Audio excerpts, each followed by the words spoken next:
अस्सलामु अलैकुम रहमतुल्लाहि वबरकातुहू। एक भाई लिखते हैं कि भाई कुरान में मौजूद है कि धरती पर ज़्यादातर मुनाफिक ही हैं। जब मुसलमानों की बात होती है तो मोमिन बहुत थोड़े हैं, मुनाफिकों की तादाद बहुत अधिक है। और कुरान में आपको ये बात भी मिल जाएगी कि अल्लाह पाक ने फरमाया कि मैं जहन्नम को तमाम इंसानों से भर दूंगा। और आपको एक बात मिल जाएगी कि ऐसा वक्त आएगा कि मस्जिदें तो बहुत आलीशान होंगी, नमाजी बहुत होंगे, लेकिन ईमान से खाली होंगे। तो भाई कह रहे हैं कि इस वक्त दुनिया में देखिए कि सिर्फ 10 से 15% जो मुस्लिम हैं, इनका कहना है शिया हजरात की तरफ कि 10 से 15% शिया हजरात हैं जो कि इस्लाम के दुश्मनों से लड़ रहे हैं। बाकी 85 से 90% की जो अवाम है, मतलब सुन्नी अवाम, ये खामोशी से बैठकर तमाशा देख रही है। और भैया इस बात में मुझे कोई कमी लग भी नहीं रही है। तो भाई का यही कहना है कि सब लोग शिया हो जाइए। ठीक है। एक और भाई लिखते हैं कि मैं अहले हदीस था, अब मैं शिया हो गया हूँ। बहुत से ऐसे कमेंट आते हैं कि मैं देवबंदी था, अब मैं शिया हो गया हूँ। मैं बरेलवी तो हूँ, लेकिन मैं तमाम सहाबा से ऊपर अहले बैत को मानता हूँ। तो यहाँ पर बरेलवी हजरात के जो बुज़ुर्ग हैं उनकी बात ही क्या करूँ, है ना भैया। जब भाई ने कबूल कर लिया कि तमाम सहाबा से ऊपर अहले बैत हैं, तो आला हजरत और फला हजरत और फला पीर, इनकी बात करने से कोई फ़ायदा नहीं है। अब जो लोग वो बातें कर रहे हैं तो उनकी आवाम उन बातों में इंटरेस्ट दिखाती है, तो भाई वो मौलवी हजरात उस तरह की बातें करें।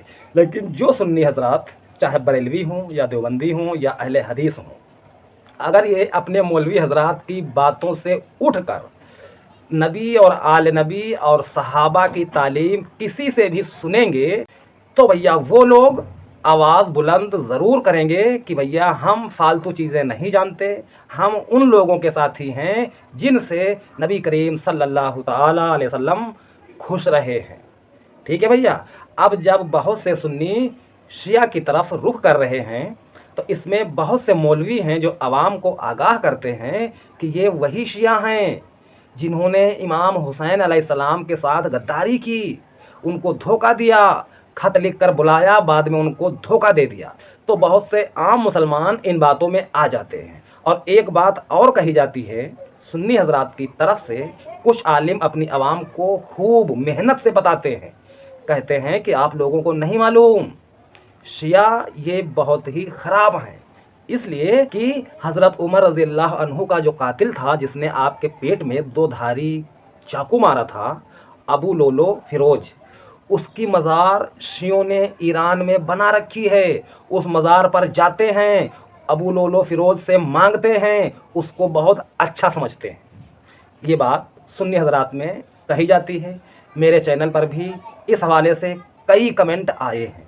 अब सवाल ये है कि सुन्नी हजरात से अगर कोई पूछे कि आपके मामू जान, जिन्होंने इमाम अली अलैहिस्सलाम से पूरी ज़िंदगी लड़ाई की, इमाम अली को परेशान किया, फिर हज़रत अली की शहादत के बाद भी उनको बुरा भला कहा, और ये बातें शिया किताबों में नहीं, सुन्नियों की किताबों में आज भी मौजूद हैं, बहुत से लोग जानते भी हैं, पढ़ भी चुके हैं। तो इस हवाले से सुन्नी आलिम इकरार क्यों नहीं करते हैं कि भाई जिसने इमाम अली से लड़ाई की उनको बुरा भला कहा। ज़रा गौर कीजिए कि किसी अल्लाह वाले को उसकी शहादत के बाद भी बुरा भला कहा जाए तो बुरा भला कहने वाले लोग कैसे होंगे।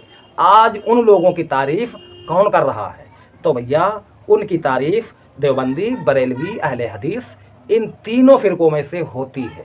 अब कहीं कहीं पर चंद लोग हैं मुझ जैसे जो किसी फ़िरके को नहीं मानते हैं और साफ बात करते हैं कि मैं इमाम अली अलैहिस्सलाम की तरफ हूँ। इनसे जिसने बुग़्ज़ रखी, जिसने लड़ाई की, जिसने इन पर लान तान की, मैं उन लोगों को नहीं मानता। तो ये मसला है भैया। और एक बात बता दूँ, शिया हजरात अगर कहीं कहीं पर अहले बैत की मोहब्बत में आगे निकल गए हैं और किसी ऐसे शख्स को अच्छा नहीं समझ रहे हैं जो कि उनकी ये बात गलत है, तो यहाँ पर थोड़ा हमको ये समझना होगा कि देखिए दुनिया का दस्तूर है कि दुश्मन का दुश्मन दोस्त होता है। हो सकता है किसी के अंदर ये बात आ गई हो और उसने अबू लोलो फ़िरोज़ को अपना हिमायती मान लिया हो, लेकिन ये पूरी तरह से बात सही नहीं है। और ईरान के जो लीडर हैं, जो पढ़े लिखे लोग हैं, वो लोग भी कभी भी अबू लोलो का सपोर्ट नहीं करते हैं, उसकी हिमायत नहीं करते हैं। लेकिन अहले सुन्नत में भैया हम देख रहे हैं, इमाम अली से लड़ने वाले की तारीफ़ें आज भी की जाती हैं।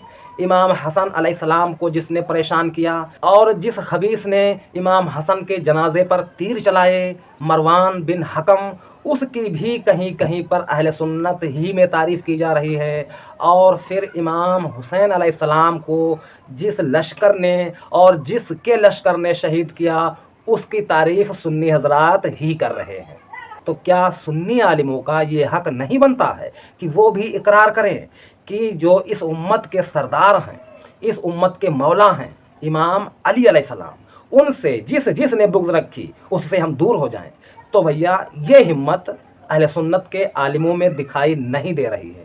हाँ, अगर अकेले दुकेले आप हो और उनसे बात रखो, पूछो कि सर ये हदीसें मौजूद हैं, इनके बारे में आपकी क्या राय है, तो अगर आप अकेले पूछोगे तो आपको बिल्हमा देंगे कि भैया है तो, लेकिन आवाम समझती नहीं है, हम अकेले बोल कर क्या करें। इस तरह मौलवी आपको लॉलीपॉप दे करके आपसे पीछा छुड़ा लेगा, क्योंकि भैया ये बातें अहले सुन्नत की मेन किताबों में मिल रही हैं। और एक बात बता दूं, अहले सुन्नत हजरात में कुरान पाक के बाद सही बुखारी का सबसे बड़ा मकाम है, ठीक है भैया। और सही बुखारी में एक ऐसी हदीस मिल जाएगी आपको कि बहुत से इमाम अली के मानने वालों के दिल दुख जाएंगे। वो बात ये है कि जब नबी अलैहिस्सलाम की वफ़ात हो गई, फिर 6 महीने के बाद बीबी फ़ातिमा सलामुल्लाह अलैहा भी इस दुनिया से तशरीफ़ ले गई। उस वक्त इमाम अली अलैहिस्सलाम से कोई बोलता चालता नहीं था। बीबी फ़ातिमा के चले जाने के बाद इमाम अली अकेले पड़ गए थे।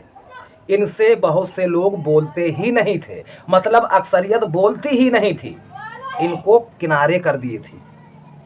अब आप बताइए कि जब नबी अलैहिस्सलाम ने तमाम सहाबा को खड़े करके बता दिया था कि जिसका मौला मैं हूँ, अली भी उसके मौला हैं, जिसका सरदार मैं हूँ, अली भी उसके सरदार हैं। मतलब ये है कि जो मुझसे मोहब्बत करता है वो अली से भी मोहब्बत करे। मतलब ये है कि जो इंसान मुझसे मशवरे लेता है वो अली से भी मशवरा ले। इस तरह के बहुत सारे मतलब निकल रहे हैं। अब इस हदीस का एक मतलब मैं ये भी निकाल रहा हूँ कि नबी अलैहिस्सलाम को जो सहाबा दावत पे बुलाना चाहते हैं, वो लोग इमाम अली को भी बुलाएं। ये भी इसका मतलब मैं समझता हूँ। अब जब इतने ढेर सारे मतलब हैं, फिर नबी अलैहिस्सलाम की वफ़ात के बाद ऐसी कौन सी बात पैदा हो गई कि तमाम सहाबा ने इमाम अली से मिलना जुलना, बोल चाल और उनको अपने वहाँ बुलाना या इमाम अली से जाकर मिलना, उनसे कोई बात कहना या कोई बात पूछना, उस वक्त अक्सरियत ने छोड़ दिया था।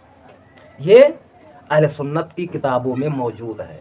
अब आप हमें बताइए कि आज अगर कोई आपसे सवाल कर दे कि इस पूरी उम्मत में इमाम अली एक तरफ हों और बाकी सारे मुसलमान एक तरफ हों, तो आप किधर जाओगे?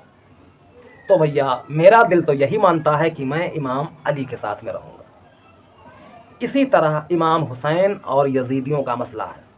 अगर कोई आपसे पूछ ले कि एक तरफ लाखों का लश्कर है और उस लश्कर के पीछे बहुत बड़ा बादशाह मौजूद है, इमाम हुसैन के साथ सिर्फ 70-72 लोग हैं, उनके पीछे उनकी हिमायत करने वाला कोई नहीं है, जो कुछ हैं इमाम हुसैन ही हैं, आपके पास जितना जो कुछ है सब आपके साथ में है। मतलब उस वक्त आपके पास कोई बड़ी प्रॉपर्टी या कोई ताकत नहीं थी। उस वक्त यजीद और उसके लश्कर के कमांडरों को बताया गया कुछ आलिमों की तरफ से कि हज़रत हुसैन जो हैं ये बागी हो गए हैं और इस्लाम से भटक गए हैं, इसलिए वक्त के खलीफा से बगावत कर रहे हैं। तब कुछ जाली मौलवियों ने, दरबारी मौलवियों ने फतवे दिए कि हज़रत हुसैन को कत्ल किया जाए।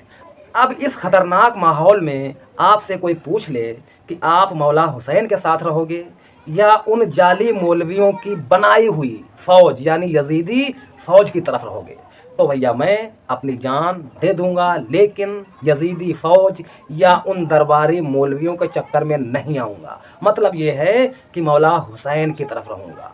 हालांकि उस वक्त बहुत से लोग शायद चाहते हों कि हम हुसैन की तरफ रहें, लेकिन डर की वजह से, जान जाने का ख़तरा और भी बहुत सी चीज़ें हों तो शायद ना आ पाए हों। लेकिन भैया आज आज तो सब आज़ादी है, आप अपनी राय खोल कर रख सकते हो। आप अपनी राय रखिए, अगर किसी को पसंद नहीं है तो वो अपना काम करे, सबको अपनी राय रखने की आज़ादी है। तो आज तो हम खुलकर बात करें, आज तो हम खुलकर मौला हुसैन के हिमायती बने, आज किसका डर है। तो ये बात है भाई। तो जब कोई सवाल आता है तो मन में कुछ बातें उभर आती हैं, तो सोचता हूँ कि चलो रखते हैं अपने भाइयों के बीच में। अब इन बातों के बारे में आपकी क्या राय है, कमेंट में ज़रूर बताइए। अस्सलामु अलैकुम रहमतुल्लाहि व बरकातुहू।